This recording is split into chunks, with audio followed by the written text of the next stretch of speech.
Taste the Daily.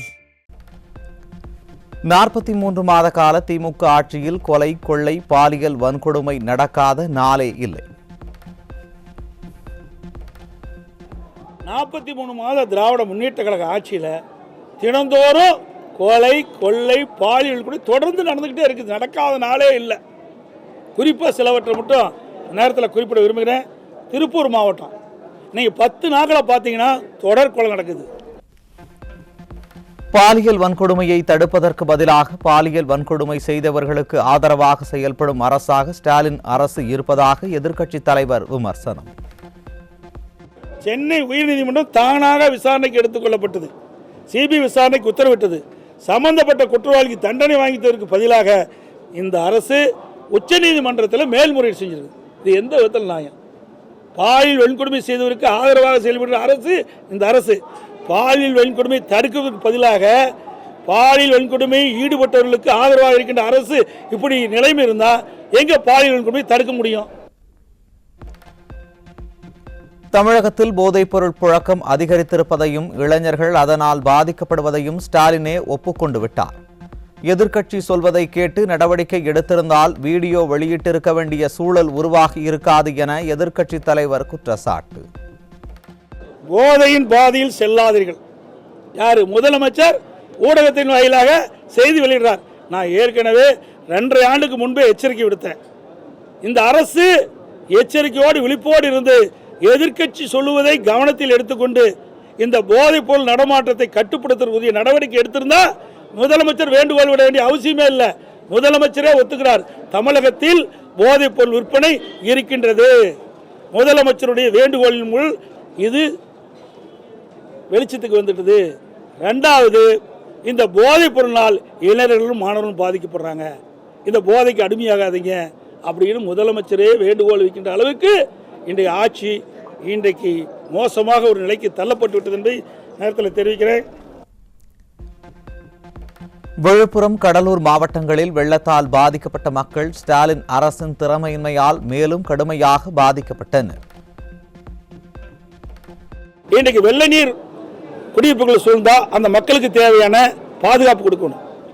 அந்த மக்கள் தங்குவதற்கு நிவாரண முகாம் அங்கே அமைக்கப்படணும். அது விழுப்புரத்தில் அமைக்கல, கடலூரில் அமைக்கல. அதை பாதிக்கப்பட்ட மக்களுக்கு உணவு தயாரித்து கொடுக்கணும். மேடான பகுதியில் அதெல்லாம் ஏற்பாடு பண்ணணும். அதுவும் கொடுக்கல. அப்படி கொடுக்காத காரணத்தினால தான் விழுப்புரம் மாவட்டத்தில் விரும்பத்தகாத சம்பவங்கள் நிறைய நடந்தது. அமைச்சர்லாம் போய் பார்க்கின்ற பொழுது உணவு கிடைக்கல, தண்ணி கிடைக்கல, சாலை மறியல் பண்ணாங்க. எல்லா ஊடகத்திலும் வந்தது. இதற்கு காரணம் இந்த ஆட்சியில் சரியாக திறமையாக செயல்படாத காரணத்தினால் புயல் வெள்ளத்தால் மக்கள் கடுமையாக பாதிக்கப்பட்டிருக்கிறாங்க. ஸ்டாலின் அரசு முன்னெச்சரிக்கை நடவடிக்கை எடுக்காததால் மிகப்பெரிய பாதிப்பு ஏற்பட்டிருப்பதாக எதிர்க்கட்சித் தலைவர் எடப்பாடி பழனிசாமி ஆதங்கம்.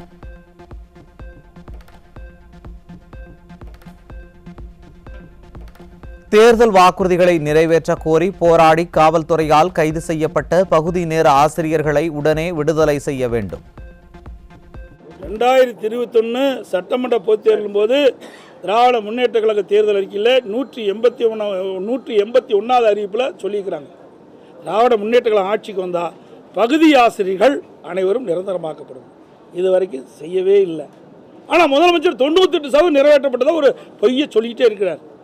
ஆக இன்றைக்கி அந்த போராட்டத்தில் இறங்கியவர்களாம் இன்றைக்கு கைது செய்யப்பட்டு ராஜரத்னம் ஸ்டேடியத்தில் பொய் வாக்குறுதிகளை கொடுத்து அரசு ஊழியர்கள், ஆசிரியர்கள், பொதுமக்கள் என அனைத்து தரப்பு மக்களையும் ஏமாற்றிய ஸ்டாலின் அரசுக்கு மக்கள் தக்க பாடம் புகட்டுவார்கள் என எதிர்க்கட்சித் தலைவர் திட்டவட்டம். தேர்தல் அறிக்கையை நம்பித்தான் மக்கள் வாக்களித்து நீங்கள் ஜெயிச்சிருக்கிறீங்க. எந்த தேர்தல் அறிக்கையுமே நிறைவேற்றலை. முக்கியமான தேர்தல் அறிக்கையில் எதுவுமே நிறைவேற்றலை. அத்தனையும் பொய். அரசு ஊழியர்களுக்கு கொடுக்கப்பட்ட வாக்குறுதி நிறைவேற்றலை. பகுதி ஆசிரியர்களுக்கு கொடுக்கப்பட்ட வாக்குறுதி நிறைவேற்றலை. இன்னும் பல வாக்குறுதி கிட்டத்தட்ட 525 அறிவிப்புகள் வெளியிட்டிருக்கிறாங்க. அதில் ஒரு 10% அறிவிப்புகள் தான் நிறைவேற்றியிருக்கிறாங்க. முக்கியமான அறிவிப்புகள் எதுவுமே திராவிட முன்னேற்ற அரசு நிறைவேற்றப்படவில்லை. இதெல்லாம் 2026 வருகின்ற சட்டமன்ற தேர்தலில் எதிரொலிக்கும். சட்டமன்றத்தில் எதிர்க்கட்சித் தலைவர் எடப்பாடி கே பழனிசாமி உரையாற்றும் போது நேரலையை துண்டித்து அராஜகம் செய்த ஸ்டாலின் அரசு.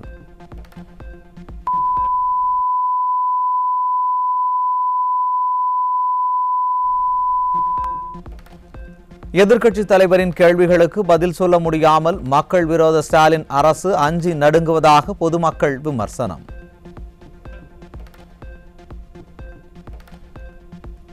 முல்லைப் பெரியாறு அணையில் ஆண்டு பராமரிப்பு பணிகளை மேற்கொள்ளாத ஸ்டாலின் அரசுக்கு அடுக்கடுக்கான கேள்விகளை முன்வைத்த எதிர்க்கட்சித் தலைவர்.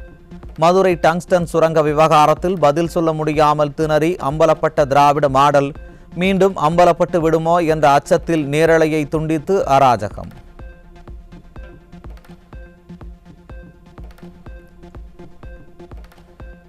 அமைச்சர் துரைமுருகன் மத்திய அமைச்சருக்கு எழுதிய கடிதத்தில் மதுரை டங்ஸ்டன் சுரங்கம் அமையக்கூடாது என்று வலியுறுத்தவில்லை. அவர் எழுதிய கடிதம் மத்திய அரசுக்கு, மத்திய சுரங்கத்துறை அமைச்சருக்கு எழுதிய கடிதம் நீர்வளத்துறை அமைச்சர். இக்கடிதத்தில் அரிய வகை கனிமங்கள் ஏலமிடும் உரிமையை மாநில அரசுக்கே வழங்க வேண்டும் என்றுதான் கோரியுள்ளாரே தவிர அரிய வகை கனிமங்கள் ஏலமிடுவதை தடை செய்ய வேண்டும் என்றோ கனிம சுரங்கங்கள் விதிகள் திருத்தச் சட்டம் 2023 திரும்ப பெற வேண்டும் என்றோ குறிப்பிடவில்லை. மேலும் தமிழகத்தில் மதுரை மாவட்டத்தில் டங்ஸ்டன் சுரங்கம் அமையக்கூடாது என்று வலியுறுத்தல, எதையுமே சொல்லல. ஸ்டாலின் அரசு தாங்கள் செய்த தவறை மறைக்க நாடகங்களை நடத்தி மக்களை குழப்பி அதிமுக மீது அவதூறு பரப்புவதாக எதிர்க்கட்சித் தலைவர் குற்றச்சாட்டு. ஆனால் இதையெல்லாம் திரித்து மக்களிடத்தில் குழப்பத்தை ஏற்படுத்தி இவர்கள் செய்த தவறை மறைப்பதற்காக எங்கள் மீது அம்மாண்டமான குற்றச்சாட்டை முதலமைச்சர் வலைதளம் மூலமாக வெளியிட்டது கண்டிக்கத்தக்கது. ஆண்டுதோறும் 100 நாட்கள் சட்டமன்ற கூட்டத்தொடர் நடைபெறும் என்கிற வாக்குறுதியை ஸ்டாலின் அரசு நிறைவேற்றவில்லை. ஸ்டாலின் அவர்கள் திராவிட முன்னேற்ற கழக தலைவராக இருக்கும்போது எதிர்க்கட்சி தலைவராக இருக்கும்போது 2021 சட்டமன்ற பொதுத் தேர்தல் போது தேர்தல் அறிக்கையில் வெளியிட்டார். அப்போ ஒவ்வொரு ஆண்டும் சட்டமன்ற கூட்டத்தொடர் 100 நாட்கள் நடைபெறும் என்று தெரிவித்தார். எல்லா பத்திரிகைகள் ஊடகத்திலையும் அவருடைய தேர்தல் அறிக்கை வெளியில் வந்தது. அண்மையில் அவர் ஊடகத்திலையும் பத்திரிகையிலையும் அறிக்கையின் வாயிலாக சொல்லுகின்ற பொழுது நாங்கள் அறிவிக்கப்பட்ட தேர்தல் அறிவிப்பில் 98% நிறைவேற்றப்பட்டதாக சொன்னார். உதாரணத்துக்கு சட்டமன்ற கூட்டத்தொடர் ஆண்டுக்கு 100 நாள் நடத்தும்னு சொன்னார். இந்த 4 வருஷத்துக்கு 400 நாள் நடத்தியிருக்கணும். ஆனால் நடத்தது 113 நாள் தான் நடத்தியிருக்காங்க. 113 நாட்கள் தான் சட்டமன்ற கூட்டத்தொடர் நடந்திருக்குது. ஸ்டாலின் ஆட்சியில் சட்டமன்ற கூட்டத்தொடர் முழுமையாக நடைபெறுவதில்லை, மக்கள் பிரச்சனைகளை பேச வாய்ப்பு கொடுப்பதில்லை என எதிர்க்கட்சித் தலைவர் எடப்பாடி கே பழனிசாமி காட்டம். இன்றைக்கு கூட 2 நாளில் கூட்டத்தை முடிச்சுட்டாங்க. எப்பவுமே 4 நாட்கள் 5 நாட்கள் இந்த மழைக்கால கூட்டத்தொடர் நடக்கும். ஆனால் 2 நாட்களில் முடிச்சுட்டாங்க. இன்றைக்கு தமிழ்நாட்டில் ஏராளமான பிரச்சனை இருக்குது. இதெல்லாம் அனைத்து கட்சி தலைவர்களும் மற்ற சட்டமன்ற உறுப்பினர்கள் தங்கள் தொகுதியில் இருக்கின்ற பிரச்சனையை அரசுடைய கவனத்துக்கு கொண்டு வருவது நடைமுறை. ஆனால் இந்த அரசு இந்த சட்டமன்ற கூட்டத்தொடரை 2 நாளில் முடிச்சுட்டாங்க. மக்களுடைய பிரச்சனை கூட பேச முடியல. பிரதான எதிர்க்கட்சிக்கு ஒரு 10 நிமிடம் கொடுக்குறாங்க. பல துறைகள் இருக்குது, பல துறையில் ஏராளமான பிரச்சனைகள் இருக்கின்றது. இப்படி ஏராளமான பிரச்சனைகளை 10 நிமிடத்தில் அரசுடைய கவனத்துக்கு எப்படி கொண்டு வர முடியும்? இந்த அரசு அமைந்த பிறகு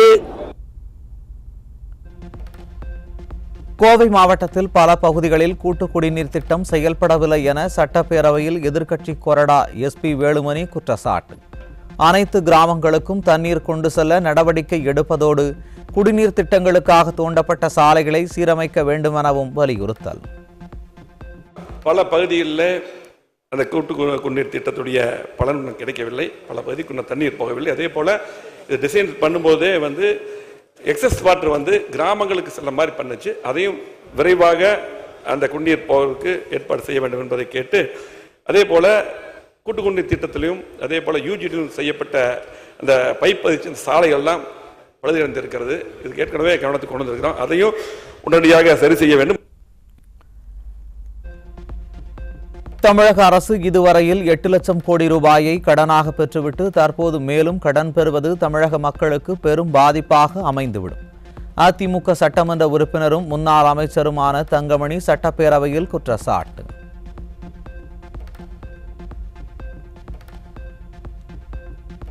கள்ளச்சாராயம் குடித்து உயிரிழப்பவர்களுக்கு 10 லட்சம் ரூபாய் தரும் தமிழக அரசு இயற்கை பேரிடரின் போது உயிரிழப்பவர்களுக்கு 5 லட்சம் மட்டுமே தருகிறது. தமிழக அரசு மீது அதிமுக சட்டமன்ற உறுப்பினரும் முன்னாள் அமைச்சருமான தங்கமணி குற்றச்சாட்டு.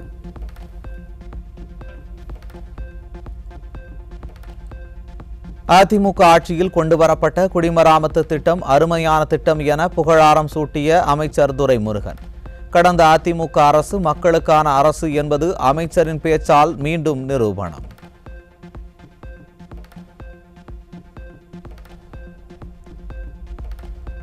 வங்கக்கடலில் நிலவிய காற்றழுத்த தாழ்வு பகுதி ஆழ்ந்த காற்றழுத்த தாழ்வு பகுதியாக வலுவடைந்தது. ஆழ்ந்த காற்றழுத்த தாழ்வு பகுதி அடுத்த 24 மணி நேரத்தில் தமிழ்நாடு இலங்கை கடற்கரை பகுதியை நோக்கி நகரக்கூடும் என சென்னை வானிலை தென்மண்டல தலைவர் அறிவிப்பு. தென்கிழக்கு வங்கக்கடல் பகுதியில் நிலவி வந்த காற்றழுத்த தாழ்வு பகுதி வலுப்பெற்று இன்று ஆழ்ந்த காற்றழுத்த தாழ்வு பகுதியாக தென்மேற்கு வங்கக்கடல் மற்றும் அதனை ஒட்டியுள்ள தென்கிழக்கு வங்கக்கடல் பகுதியில் நிலவுகிறது. இது தொடர்ந்து அடுத்து வரும் 24 மணி நேரத்தில் மேற்கு வடமேற்கு திசையில் நகர்ந்து இலங்கை தமிழ் கடற்கரை பகுதியை நோக்கி நகரக்கூடும். தேர்தல் வாக்குறுதிகளை நிறைவேற்றாத ஸ்டாலின் அரசை கண்டித்து பகுதி நேர ஆசிரியர்கள் போராட்டம்.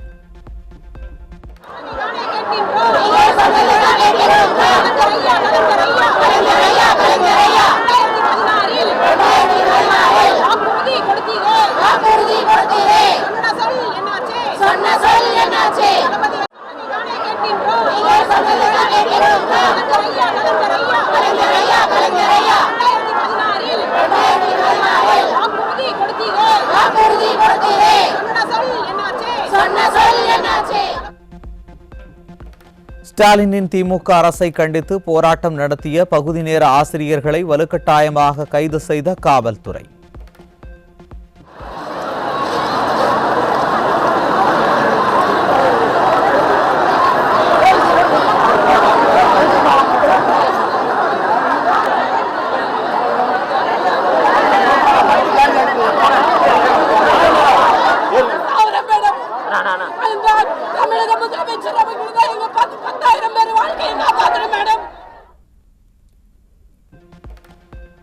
சட்டமன்றத்தில் மரியாதை குறைவாக ஒருமையில் பேசிய அமைச்சர் சேகர்பாபு, இதுதான் திராவிட மாடலின் சபை நாகரிகமா என முகம் சுழிக்கும் மக்கள். தமிழகம் மாத்திரமல்ல, இந்தியாவிலே கேட்ட கேள்விக்கு தான் பதில் வரும், சொல்லல. கேட்ட கேள்விக்கு தான் பதில் வரும், சொல்லல. சொல்லிட்டு தான் வரும். நீ எத்தனை கேள்வி வேணாலும் கேள்வி, அத்தனை கேள்வி பதில். நீ எத்தனை கேள்வி வேணாலும் கேள்வி, அத்தனை கேள்வி பதில். அனுமதி கட்டணத்துடன் நடைபெறும் இசை கச்சேரி, நாடக நிகழ்ச்சிகளுக்கு உள்ளாட்சி அமைப்புகள் 10% கேளிக்கை வரி விதிப்பதற்கு தீர்மானம் நிறைவேற்றிய திராவிட மாடல். வரி வசூலிப்பதில் மட்டுமே கவனம் செலுத்தும் ஸ்டாலின் அரசின் தீர்மானத்திற்கு அதிமுக கடும் எதிர்ப்பு.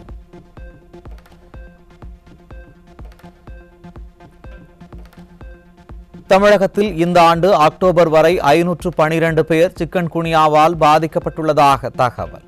கொசு உற்பத்தியை தடுக்க ஸ்டாலின் அரசு நகராட்சி மற்றும் உள்ளாட்சி நிர்வாகம் நடவடிக்கை எடுக்காததால் நோய் தொற்று அதிகரிப்பதாக மக்கள் குற்றச்சாட்டு.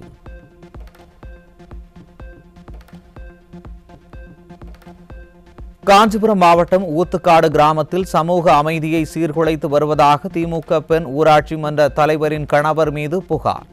ஆளுங்கட்சி என்கிற மமதையில் மக்களை சாதி ரீதியாக பேசி சச்சரவுகளை ஊக்குவிப்பதாக மாவட்ட ஆட்சியரிடம் கிராம மக்கள் மனு.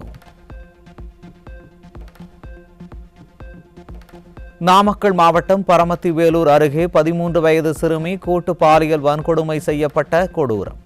நிர்வாக திறனற்ற ஸ்டாலின் ஆட்சியில் அரசின் செயலற்ற தன்மையால் பெண் குழந்தைகளுக்கு எதிரான குற்றங்கள் அதிகரிப்பதாக மக்கள் வேதனை. ஈரோடு கோபிச்செட்டிப்பாளையம் துணை சிறையில் உள்ள விசாரணை கைதியிடம் கஞ்சா உள்ளிட்ட போதைப் பொருட்கள் சிக்கிய அவலம். நிர்வாக திறனற்ற ஸ்டாலின் ஆட்சியில் வீடு, கல்வி வளாகங்கள், சிறை என எங்கு பார்த்தாலும் கஞ்சா புழக்கம் அதிகரித்திருப்பதாக மக்கள் வேதனை.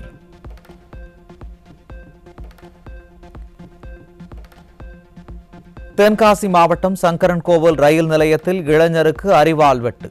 சட்டம் ஒழுங்கு சந்தி சிரிக்கும் ஸ்டாலின் ஆட்சியில் தினம்தோறும் நடைபெறும் குற்ற சம்பவங்களால் மக்கள் அச்சம்.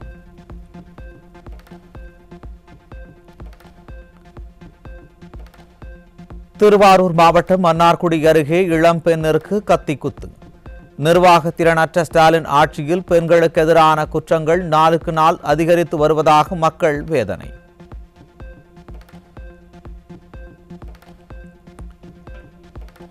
திருவள்ளூர் அருகே அரசு மதுபான கடையின் இரும்பு ஷட்டரை மின்சார இரும்பு கட்டர் இயந்திரம் மூலம் வெட்டி 12,000 ரூபாய் கொள்ளை.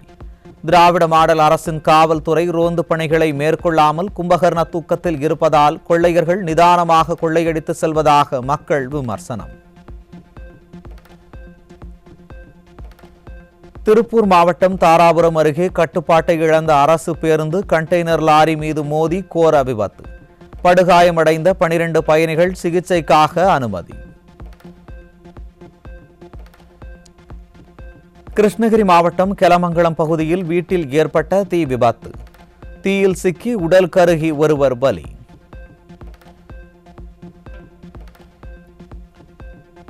ஓமனில் கொத்தடிமையாக இருக்கும் தனது தாயை மீட்டு தர வேண்டுமென பரிதவிக்கும் இளம்பெண்.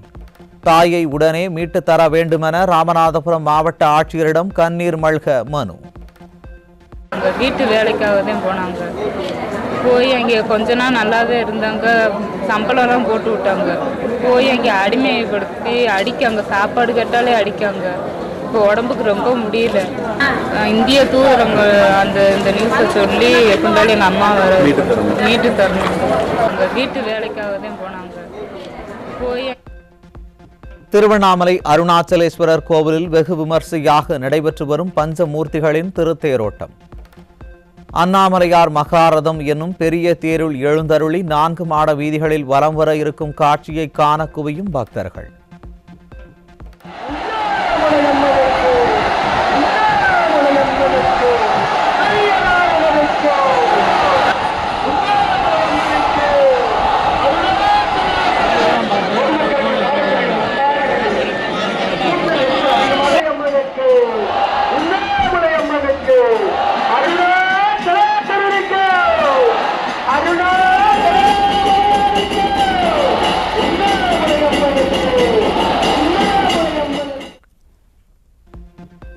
தமிழகம் முழுவதும் கார்த்திகை மாத 4வது சோமவாரத்தை முன்னிட்டு பல்வேறு திருக்கோவில்களில் சங்காபிஷேகத்துடன் சிறப்பு பூஜைகள் நடைபெற்றது. ஆயிரக்கணக்கான பக்தர்கள் கலந்து கொண்டு சுவாமி தரிசனம் செய்தனர். அருணாச்சலனே ஈசனே அன்பே சிவமானநாதனே அருணாச்சலனே ஈசனே. செங்கோட்டை அருகே திருமலை குமாரசுவாமி கோவிலில் கோலாகலமாக நடைபெற்ற தெப்ப உற்சவ விழா. ஆயிரக்கணக்கான பக்தர்கள் கலந்து கொண்டு சுவாமி தரிசனம்.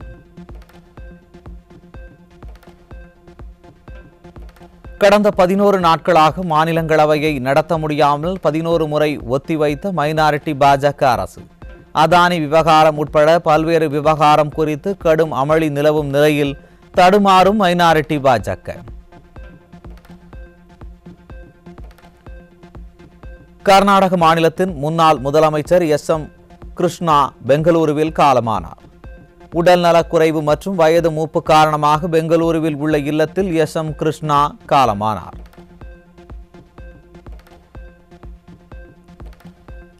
ரிசர்வ் வங்கியின் புதிய ஆளுநராக சஞ்சய் மல்ஹோத்ரா நியமனம். ரிசர்வ் வங்கி ஆளுநர் சக்திகாந்த தாஸின் பதவிக்காலம் இன்றுடன் நிறைவடையும் நிலையில் சஞ்சய் மல்ஹோத்ரா நாளை பதவியேற்பு. புரோ கபடி லீக் தொடரின் 3ஆம் லீக் ஆட்டத்தில் புனேரி பல்தான் தபங் டெல்லி அணிகள் மோதல்.